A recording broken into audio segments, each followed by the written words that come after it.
Welcome to our webinar series for professionals.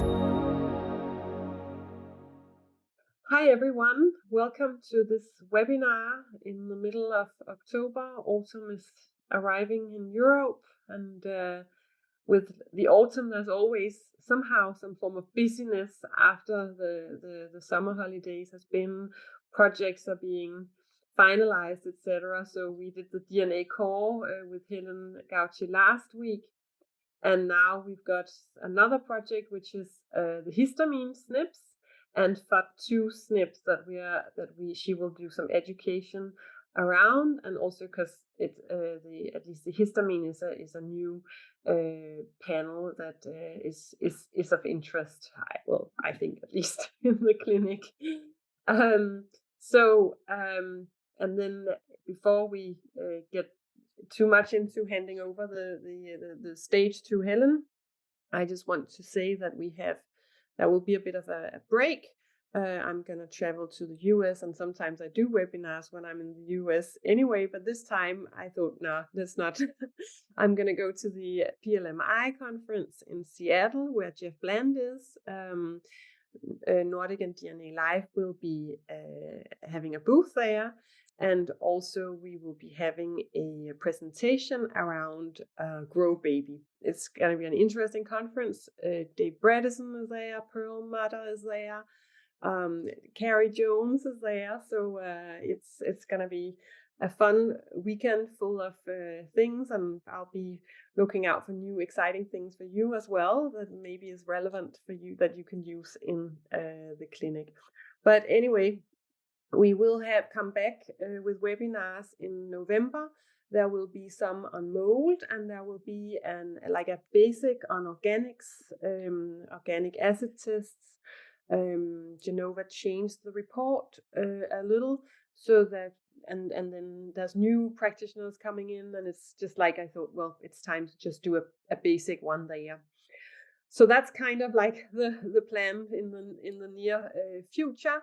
And then, of course, we still have the in-person event in Dubai at the end of this month. If you haven't booked your tickets yet, or can see that you can get a cheap flight ticket down there, then or over there, or whichever way, then reach out and check out on BMS, your practitioner account. Under education, there's a link at the top right hand where there's further education, and you can go straight into it and look a little bit further there. So enough from me, more or less. Just that we are recording this presentation as always, and I'm just checking that we are recording because I have in the future or in the past done webinars where I forgot to record, so then I wasn't that popular. So we will share the recording with you, and also I know Helen has done the slides, and she's already shared those with my team, so they will be shared out with a video when we send out the recording as well. So Helen, I will pass on the stage to you, so you can do your bit and educate us on the histamine and the FUT2 SNPs, please. Thank you so much, Anne-Catherine. And hi, everyone. Thanks for having me back again. So thank you for your time. This is a bit of a mix of SNPs that we actually had on request for some time now to review and to include into the DNA Life offering. And so something that we always stand by is looking at the evidence, making sure that we're reviewing every SNP. When we include it, we are comfortable with what we're saying behind every SNP. And so we are always excited to hear from you in practice if there is something you're looking at a pathway and something comes up where you would say, oh, well, I wonder if this is going to change responsiveness to a patient. And in this case, these were requests because of those exact reasons. And so they've been in the pipeline for some time, and we've been looking at the research around them. Some conflicting things coming up, but I think all in all, really interesting areas for both of them. And interestingly, how they actually link together in the area of overall gut health and what you can do to test alongside that. So I've got quite a lot to go over. It's quite in depth. As Anne-Catherine said, you will get the slides. So anything that I'm not explaining as well as I should be, or maybe if I speak too quickly, then I hope you can get those, and then always time for questions as well. So starting off with DNA histamine, why we decided to look at it in the first place is, as you all know, histamine is a really, really important protein. In terms of the test, DNA histamine, it's a genetic test. It's a panel of 4 SNPs. So we're looking at histamine-related genes and reporting on insights into your body's ability to degrade histamine, and thus your body's possible histamine tolerance, obviously depending on many other factors as well. But this is looking at your genetic tolerability to break down histamine. So the report provides personalized recommendations and insights to better manage high histamine levels, because you will know what an individual's genotype is and how you break down your histamine. In terms of the clinical utility, we always like to look at when we get a request for a SNP, or when we're looking at a panel and there's a specific area of interest that we're going into, we want to go into what are we actually looking at? How does it fit into a biochemical pathway? And then we start to understand the clinical utility around it. So starting off, this is what we're doing for this one. What is histamine? So it's an autocoid, which is really a molecule secreted locally to increase or decrease activity of nearby cells. So it has a lot of power over what happens in different cells when it is secreted due to a trigger from generally exogenous stimuli. So it's a biogenic amine. It's regarded as a neuro-immune-endocrine system mediator, many areas in which this protein functions. It's found in many tissues, specifically in very high amounts in your mast cells, your basophils, lymphocytes, neurons, as well as your gastric and enterochromaffin-like cells. And it's responsible for releasing endogenous histamine. So these cells in which histamine is produced is responsible for releasing this endogenous histamine in response to immunological as well as non-immunological stimuli. The histamine now exerts its biological effects by binding to and activating 4 separate G protein coupled receptors. These are your histamine type receptors, histamine 1, 2, 3, and 4 receptors. In terms of histamine's effects, there's a lot of research when looking at histamine related to allergic rhinitis, other food intolerances, atopic asthma, dermatological issues, again in response to exogenous stimuli. And it's mediated, especially when we're looking at allergic rhinitis, which is one of the biggest areas in terms of research, and we could find a lot on it. It's mediated through your H1 receptor. And that's then in terms of your H1 receptor, so your histamine attaches to this receptor and then activates it. And this H1 receptor is located on your blood vessel sensory nerves, which are all really important for looking at your rhinitis and that reaction. Other receptors also involved. There are actually 7 overall that they think around, but the 4 that are very well studied include this H1, and then the other ones that are also involved in a lot of the allergic reactions, H2, H3, as well as possibly H4 as well. Histamine also mediates your wakefulness, alertness, and reaction time. So often when this change of season, so I know we're going in the southern hemisphere, not from summer into autumn, but actually supposed to be having spring outside, still not there, but we are feeling the pollen and a lot of the exogenous stimuli that waken up our mast cells and our histamine receptors. And so when then often taking something like an antihistamine, this is where these receptors do come into play quite a lot as well, because if histamine is mediating your wakefulness, alertness, and reaction time, taking any kind of or blocking this histamine action within your central nervous system can produce drowsiness, functional impairment. So that's also important to consider when always looking at what to do holistically for a client. How can we avoid taking something that is going to make them drowsy all the time, and work on actually improving at the baseline cellular level how your histamine response is actually working. So I've got this pathway, which I found the two really nice ones. This is actually a newer one from a really nice article. The link is included, where it explains how with different stimuli, your histamine is then released and attaches to one of these 4 receptors, or all 4 of them. And from there, showing the different ways in which, when histamine attaches to these receptors, many effects happen. So you get your vasodilation, as well as then bronchoconstriction, platelet aggregation, and lots of mucus secretion. It affects, especially with your H3 receptor. It is this one is very much involved in your sleep-wake cycle, cognition, homeostatic regulation of energy levels, as well as neurotransmission. Your H4 receptor, it's your cytokine and chemokine production, adhesion molecule production, allergy and inflammation, again, that bronchoconstriction and platelet aggregation. So, and then your H2 receptor is where I'll be going into a little bit more towards the middle of the presentation, discussing around gut health, gastric acid secretion, as well as how it increases heart rate and cardiac output, but I'll be focusing more on the gut side.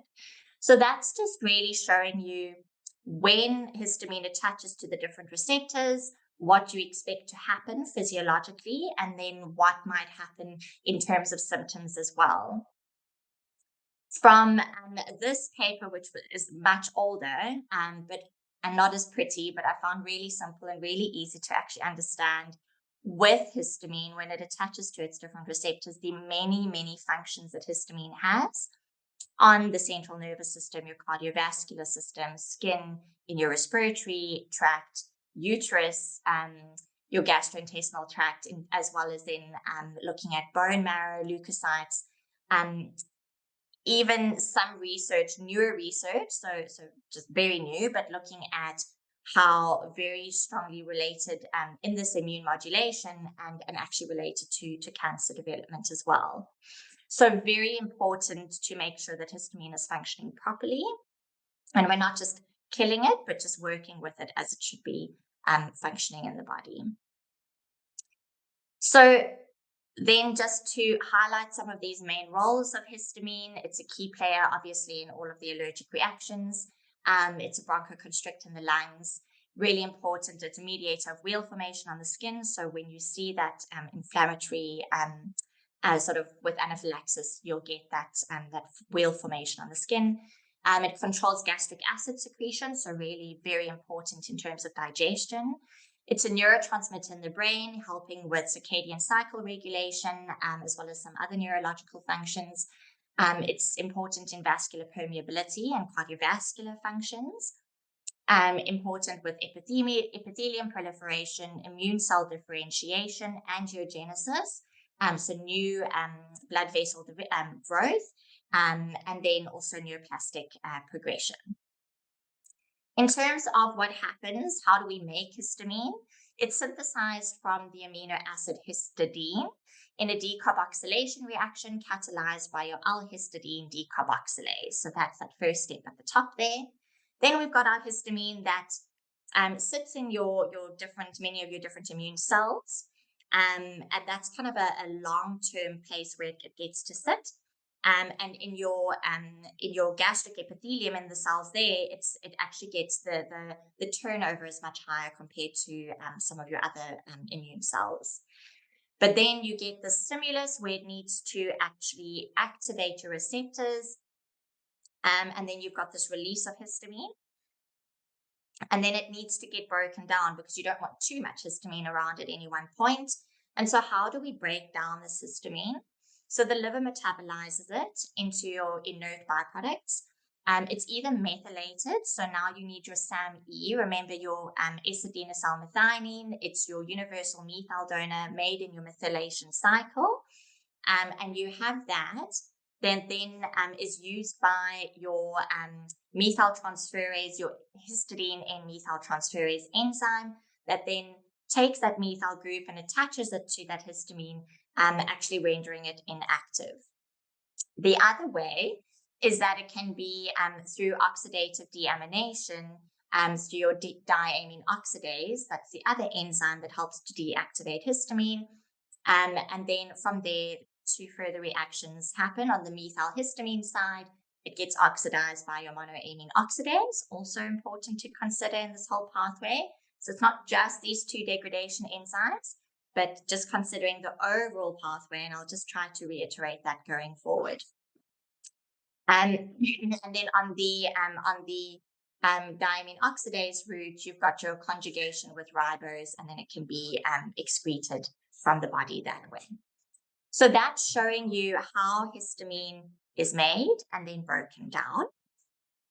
And keeping in mind, I haven't got the full process there, but keeping in mind the methylation pathway for your SAMe, keeping in mind your monoamine oxidase, how well is that working? Also thinking about how much histamine do you have in total, and what else can affect those that enzyme function of these histamine N-methyltransferase and your diamine oxidase.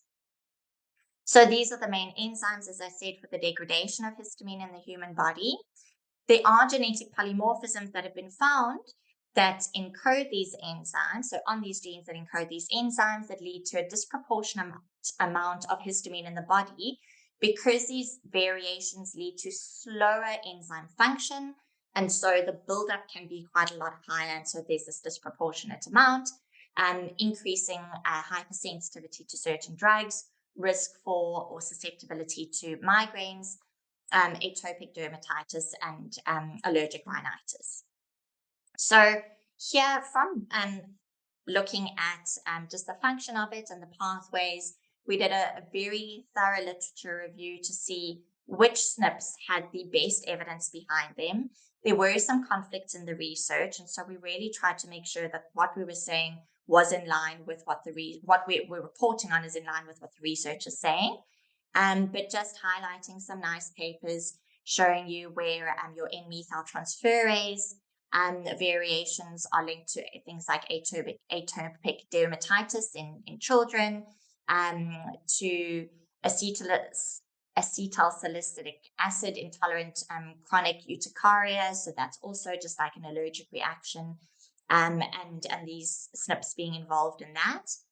And then you're on the diamine oxidase side, interestingly, strongly related to migraines, especially in women. So there does seem to be some gender-specific differences where possibly because of hormones and sort of higher levels of hormones that other enzymes also need to break down in this your hormone pathway that are also involved in breaking down your histamine. There may be sort of higher levels overall found in women and interacting with hormonal levels. So strongly related to migraines, but more so in women. And then some nice studies actually linking, and this is what's quite nice to see as well, is looking at the variations and how they're actually linked to serum activities of your diamine oxidase, your level of diamine oxidase in the serum. Something also just to note in some of these studies showing that very strongly linked to the serum levels, but not always then correlating to the overall phenotype.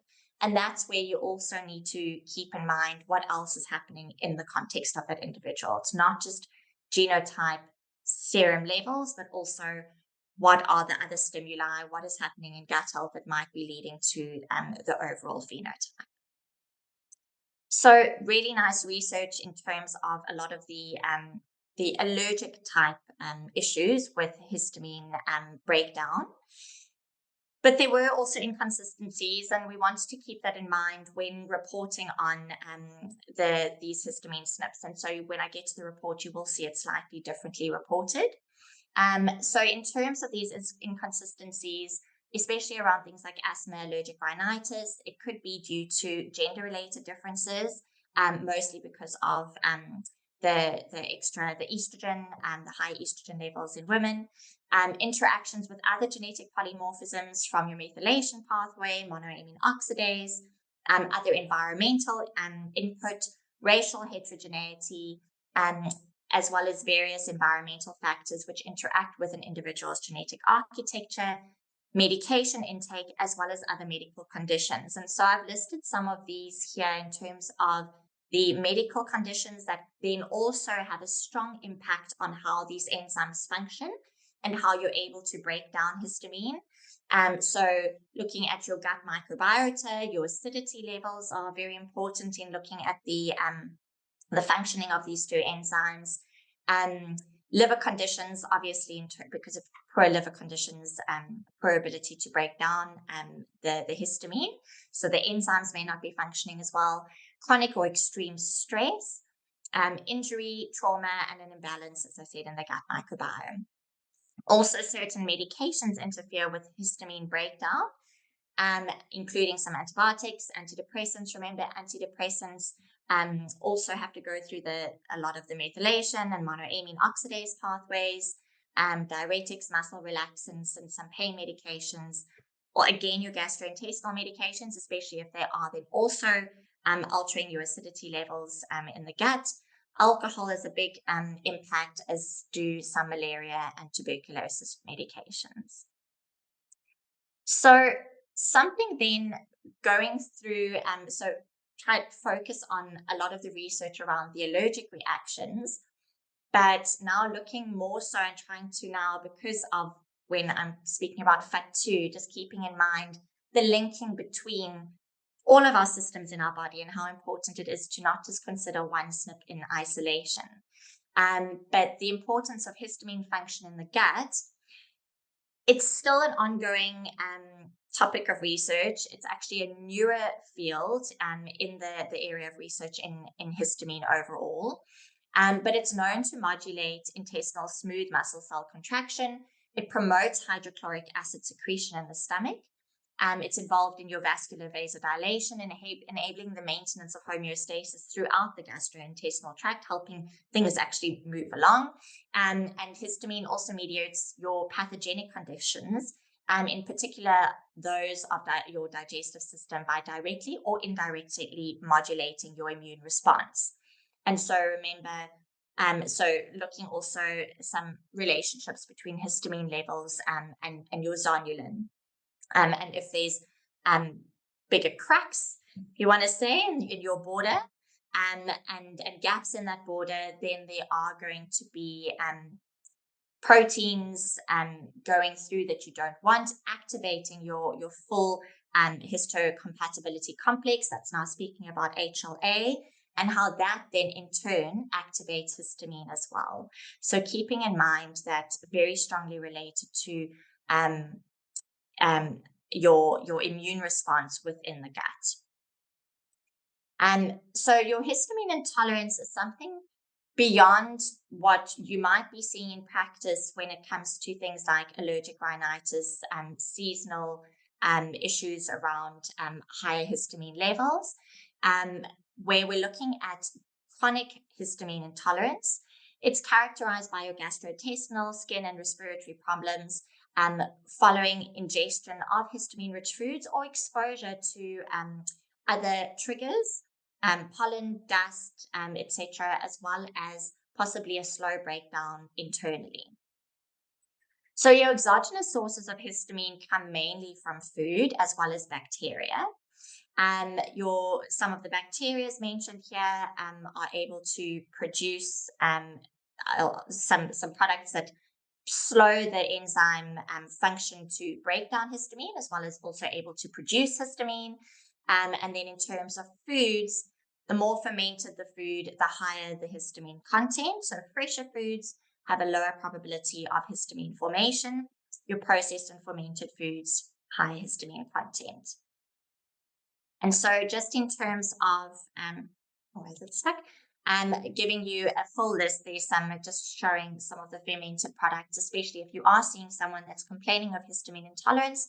It may be something that you consider doing is going on to sort of an elimination diet and removing some of these high histamine forming foods. So in addition to histamine from these foodstuffs also contain two other products, compounds, your cadaverine as well as your putrescine, and these actually compete with histamine for your DAO binding site. So your diamine oxidase, what helps to break down your histamine, these guys get in the way, and they also need to get broken down by your diamine oxidase.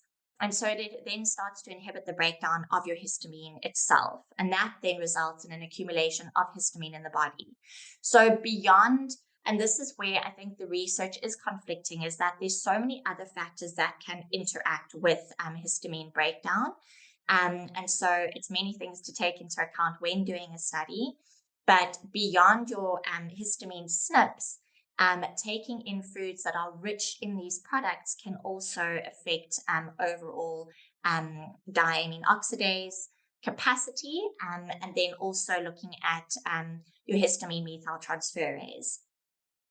High concentrations of histamine are also found in your microbial fermentation products that require favorable conditions for the growth of your decarboxylase positive bacteria and decarboxylase activity. So that then also starts to affect how these enzymes function. And so when looking then into the research around gut health, some interesting findings coming up with these SNPs and how they are related to poor gut conditions, from Crohn's disease to actually ulcerative colitis, as well as inflammatory bowel disease. So these SNPs being related to each of these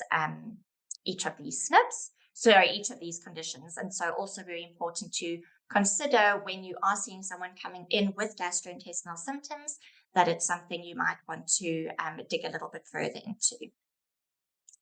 So when would one consider doing this test?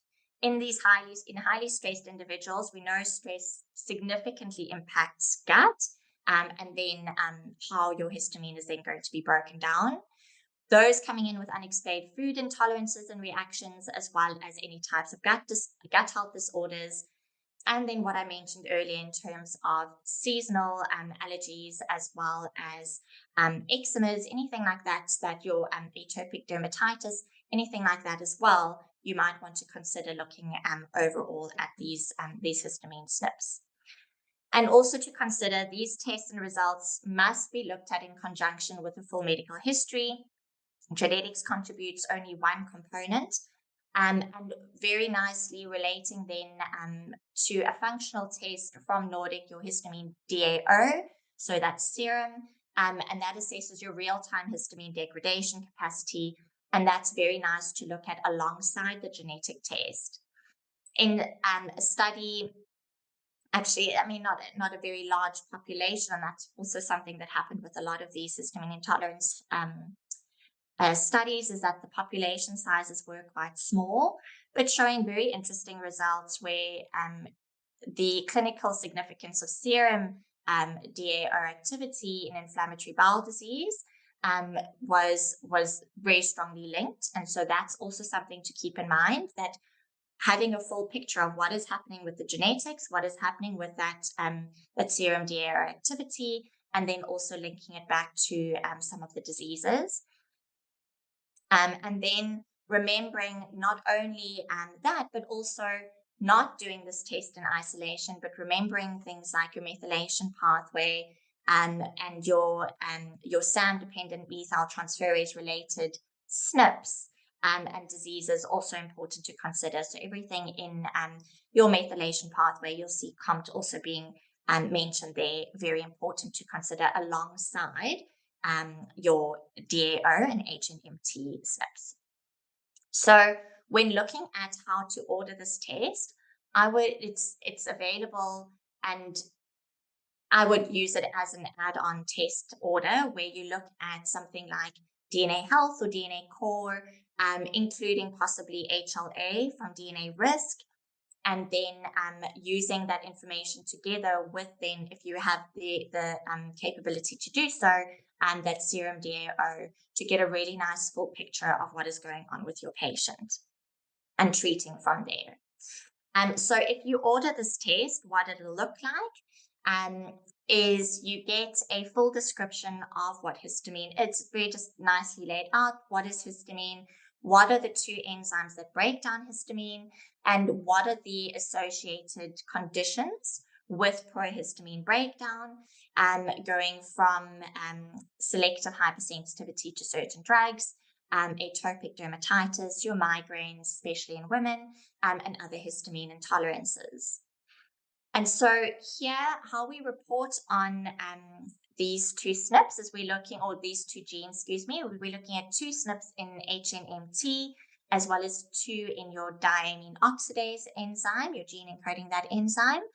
And so what we do here is we report on whether the variant leading to a decreased activity of this enzyme is present or not present.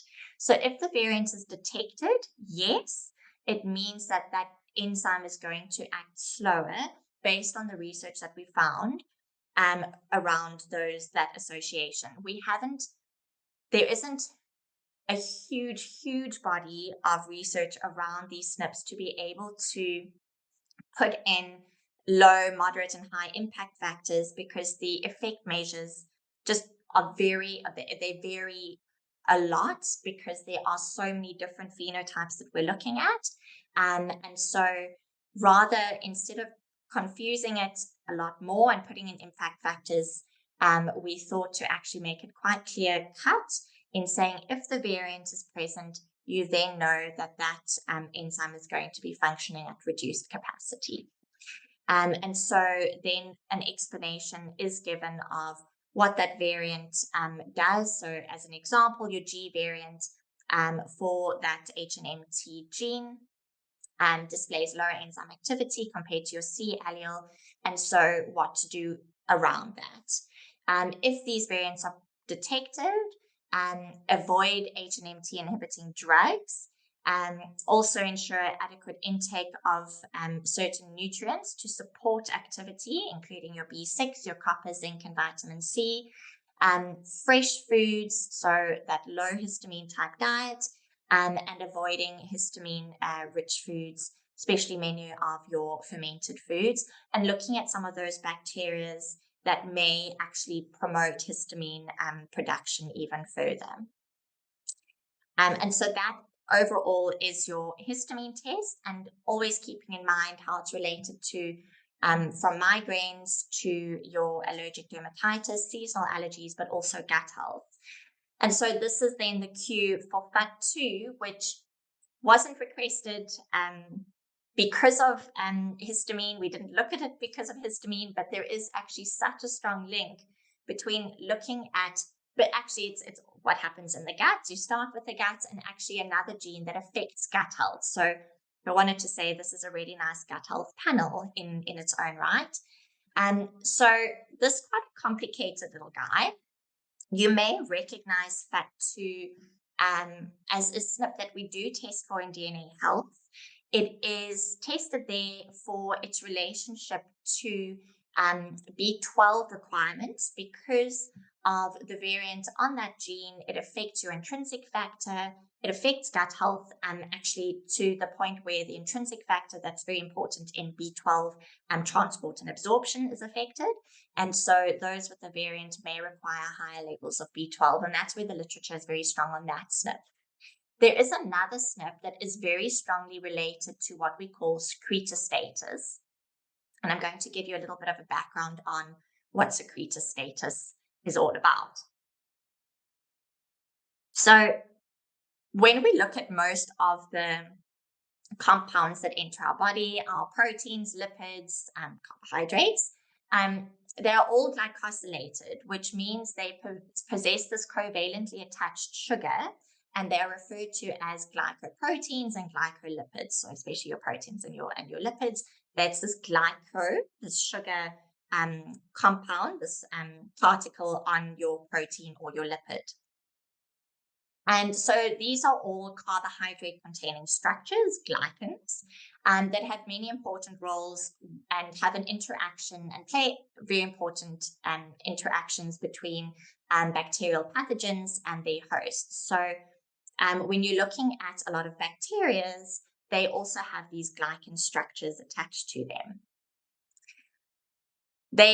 With glycan products, they mediate bacterial adhesion, invasion, and immune evasion.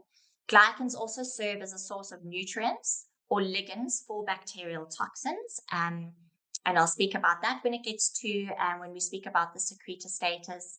And secretory and membrane-bound glycans are also present, also protect the host, from pathogenic and opportunistic microorganisms. So your FUT2 is a gene that encodes your alpha-2 fucosyltransferase enzyme. Just remember that fucose is something, if you think about many of your foods, your oligosaccharides that you can take in, fucose is this sugar that comes from many of your oligosaccharides, some fruits and vegetables, mushrooms as well. And this enzyme can produce fucose as well. So that's just if you want to try and remember the name. You don't have to though. So it facilitates the transfer of your L-fucose residues from your GDP precursor to your GAL, and that then generates this terminal glycan epitope. In your mucosal tissues, where FUT2 is found, so very strongly found in your gut, it's this sort of the entry point between what's on the outside and what comes from the inside. So you need this in quite high amounts in your gastrointestinal mucosa, as well as other secretions. So milk from lactation, saliva, as well as tears. And this in this FUT2 dependent fucosylated glycans are then required to form your ABO blood group antigens. So your antigens then are able to attach to, or your bacteria is able to attach to these antigens that are produced by FUT2. And then it initiates an immune response. So to go back, you've got this FUT2 enzyme that can then, if it's functioning nicely, it is then able to work within these different mucosal tissues to then produce these fucosylated glycans, producing your ABO blood group antigens. You then have a bacteria that comes along and can attach to this antigen. The immune response then follows suit.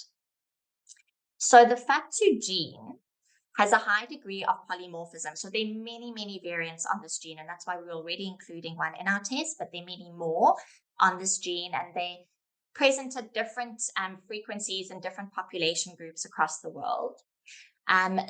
So high degree of polymorphism in functional versus non-functional alleles. And this, as I said, varies across the world in geography. It is estimated that around 20% of humans are homozygous for one type of inactivating mutation. So you get different mutations in different population groups that are more frequent. The one that we chose is quite frequent in many populations that we're testing for.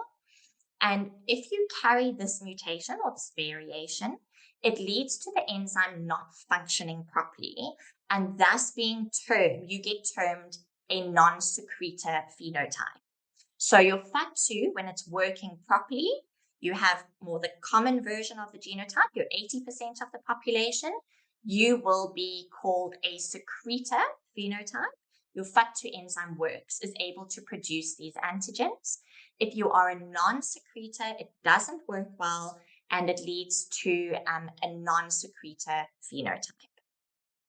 So in individuals with a functional FUT2, so-called secretor, you are able then to, your alpha-1,2 fucosylated and polyfucosylated proteins and lipids are secreted into the gut lumen and also found in abundance on your apical side of your mucosal epithelium. Really, really important in gut health. Secretors produce these antigens, which may serve as a point of attachment for some viruses as well as bacteria. So it's also what you're exposed to. And so if you are a secretor, you may be more susceptible to various infectious diseases. Of course, keeping in mind, you have a virus that attaches to this, your antigen that FUT2 has secreted, and then an immune response needs to occur after that. So you need to look at what's happening in your human histocompatibility complex, what is happening with your HLA genes that then leads to other antigens coming and other immune responses flowing from there. But in general, secretors producing these antigens, because the enzyme is working, may be more susceptible to some types of infections from viruses and bacteria. In non-secretor individuals, these Lewis B and Lewis Y antigens, as well as all your ABH antigens, are not produced. So because of the variant on the FUT2 gene, it leads to a non-secretor phenotype, and so you cannot secrete these antigens. They're not produced. And so in terms of looking at your gut, if you were to go in there and measure these antigens, they wouldn't be around in mucosal tissues or bodily secretions of variant carriers. So to give you just kind of a picture, I tried to make this as visual as possible. This is, again, it's from a really nice article. I can send it to Anne-Catherine as well. It's a really nice read, explains it as simply as possible.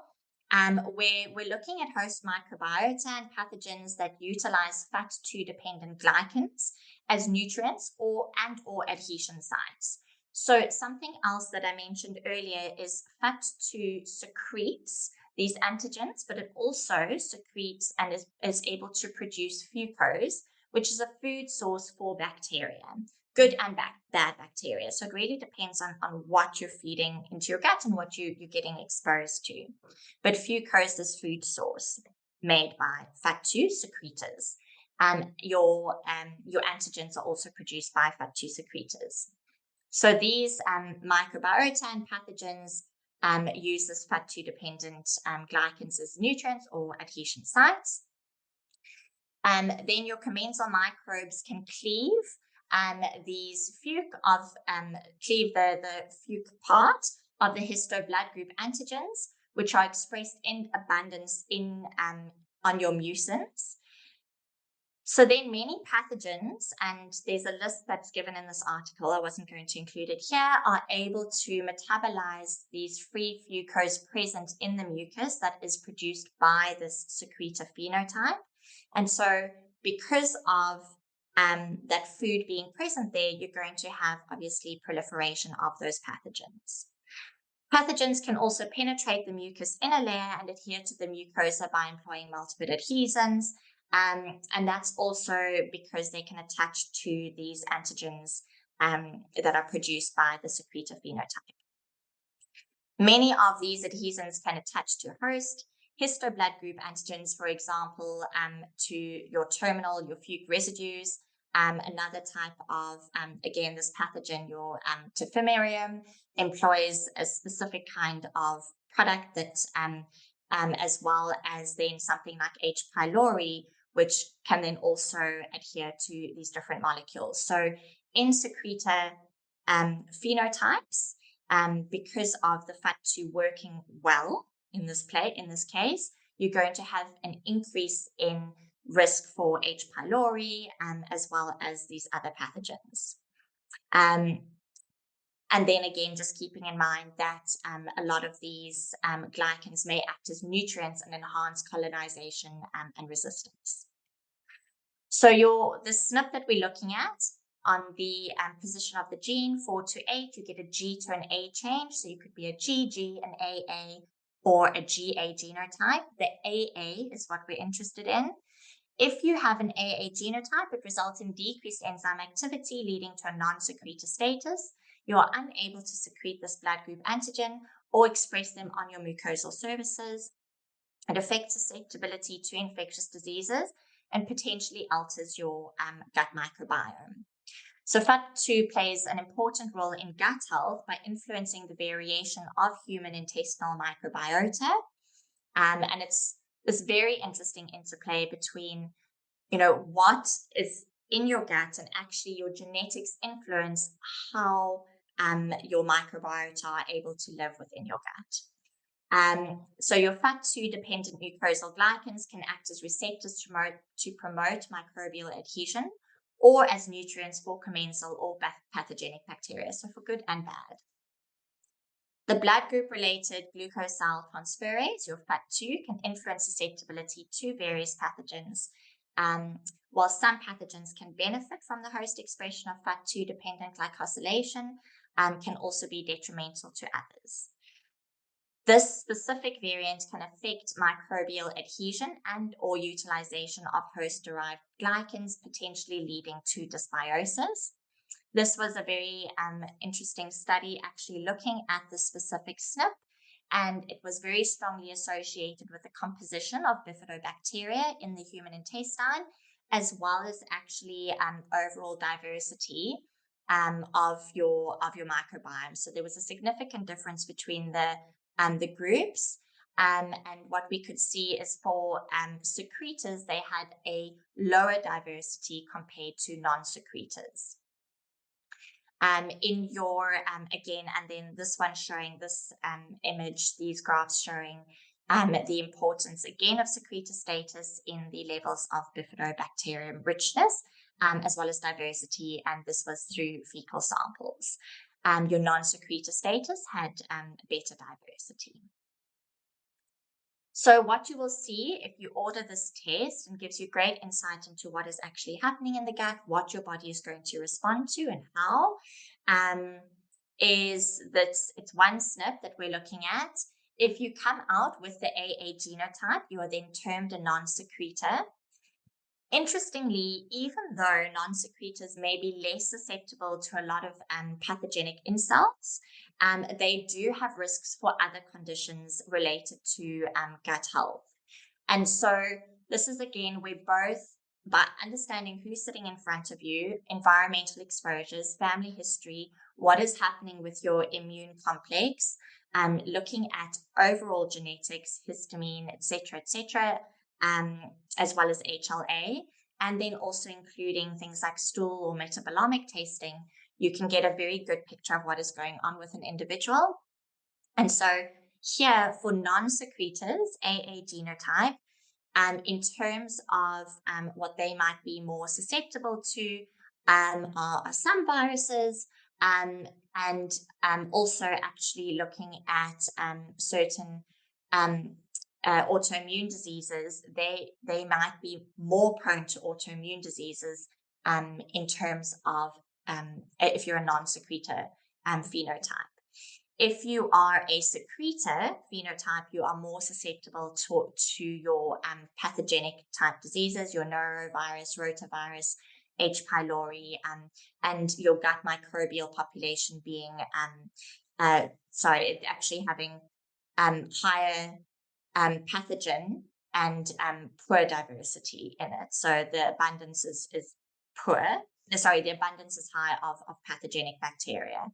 Whereas your non-secretors, you're going to have increased risk for many of your autoimmune diseases as well. So very important to consider what you're seeing, and then look at what is happening in the gut microbiome to then treat accordingly. If you're a secretor, you're making this fucose that is going to feed a lot of your bacteria. So consider doing gut test, seeing what bacteria is there, trying to reduce that, and then looking at what kind of bacteria you want to improve the gut with. So that is then what the FUT2 SNP is all about in a nutshell. When you would consider doing this one, looking at gut health disorders, infection, as well as autoimmunity, because your secretors versus non-secretors both have risks in their own right. Again, stressful environment, unexplained food intolerances and reactions because of an altered microbiome. If individuals have been exposed or been in countries or places where there is a higher pathogen count, or you can test for it, then that's something that you would also want to consider looking at the secretor status.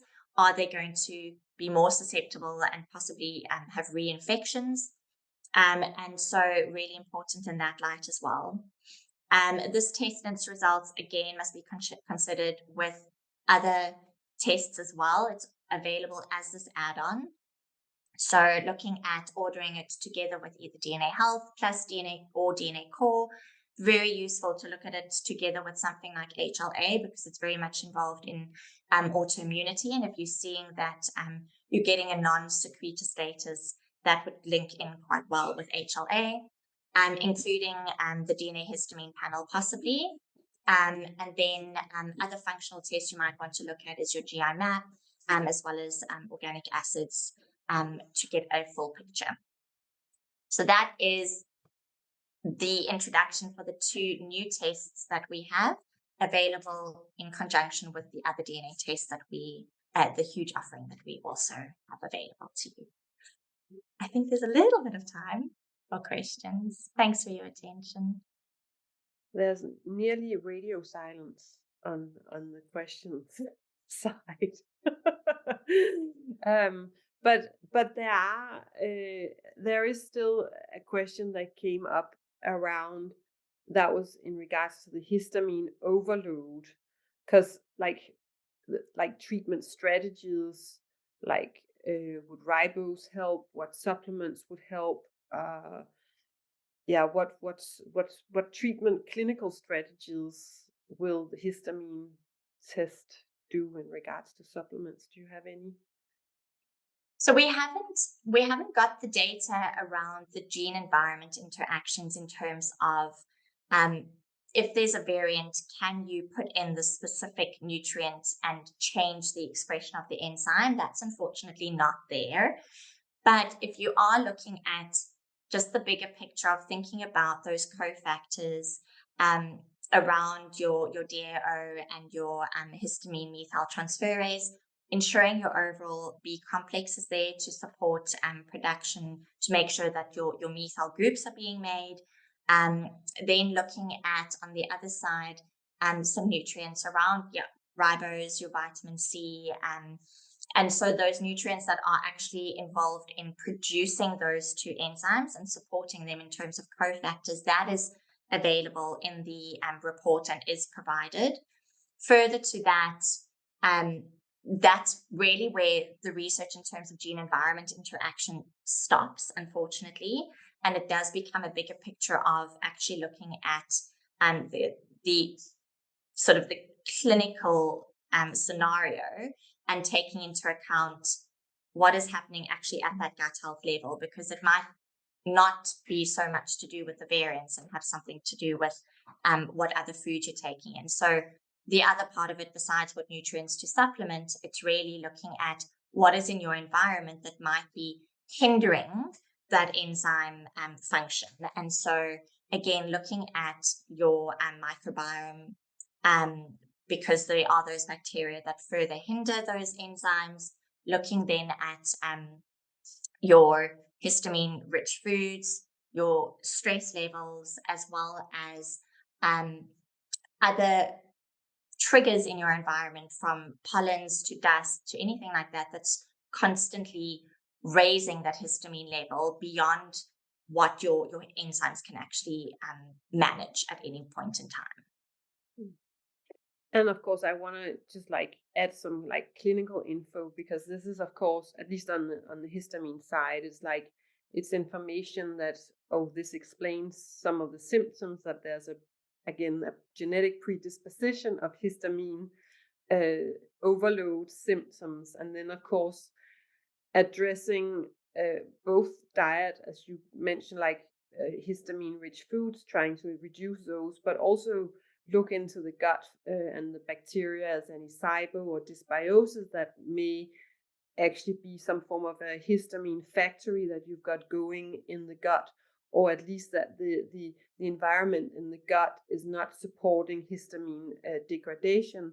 So looking into flora in the gut and gut function is, of course, very important. I mean, I've had several patients throughout the years who came to me and said they were on a low histamine diet and they had to stay there, and that was how they kind of coped and survived. And as soon as we started working with the gut and supporting the flora and lowering like yeast and parasites and dysbiosis and working on better flora, adding maybe probiotics, that's possible sometimes, other times it's not possible. Then at some stage they could relax a little bit more on the histamine foods, and they realized that this wasn't necessarily only like a histamine tolerance, so they didn't necessarily have to be that careful following a strict diet. But as long as they had kind of like a control over what happened in their gut, then life was just easier and less dietary restrictions, at least.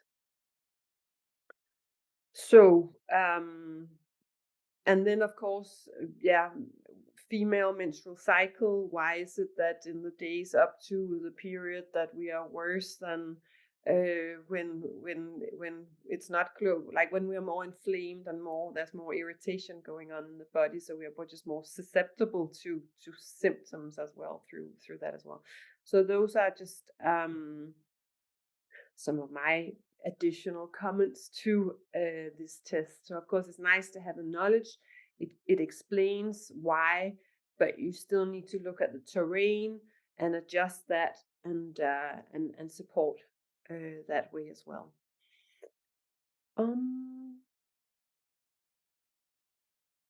So then I don't know if you've been following some of the questions. So I think I might have confused a little bit. So the DNA test is just the blood spot. So that's that people can do that collection at home themselves. But the DEO test is a serum, and then you need someone who can draw blood. And I don't really want to say too much because there's different laws and rules and regulations in drawing blood in the different countries. So so you need to find out what the rules are in your country, what if you can draw the blood, or if you need to get a phlebotomist, or if you need to get a doctor. So then if a client has already done the DNA health, is it then possible to get the histamine test separate? So if let's say the DNA health was done like a year ago, you can't add it onto the sample that we necessarily have in the lab, or the results that we have in the lab. You would have to do a new collection and send that in, because it is a new test. It's also a new test in the lab. But if you've done DNA health just very recently, we may be able that we have enough sample left, or that we are able to generate a report. But don't hold your horses on that. So rather ask your support person, or ask our admin team and support team, and then find out that way if we have to ship a new kit or not.